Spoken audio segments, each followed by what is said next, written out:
صحيت من النوم ببص شمال ويمين،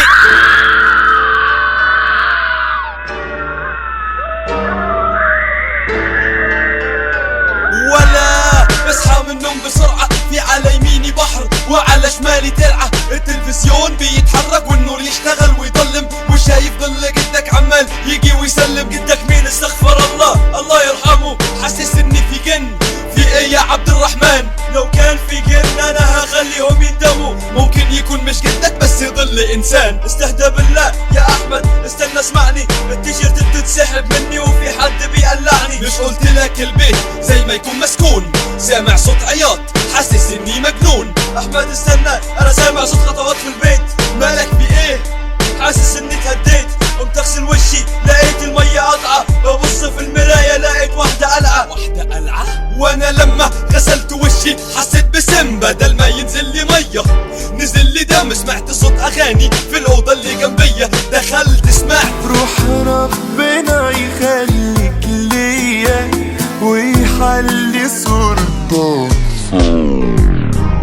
عبد الرحمن صوتك متغير ليه؟ انا مش انا واحد واخد جسمي وماشي بيه. ما تهزرش مش طالباك، اتكلم معايا كويس. في ايه يا ابو حميد؟ بهزر معاك يا ريس.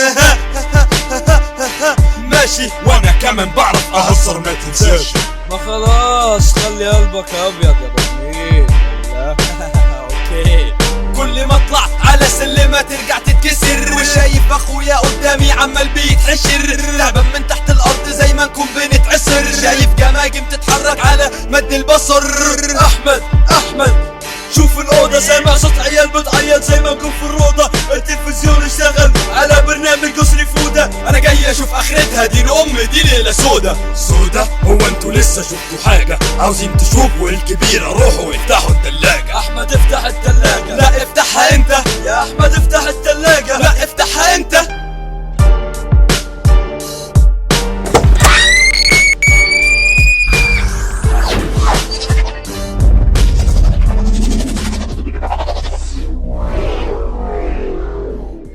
To be continued.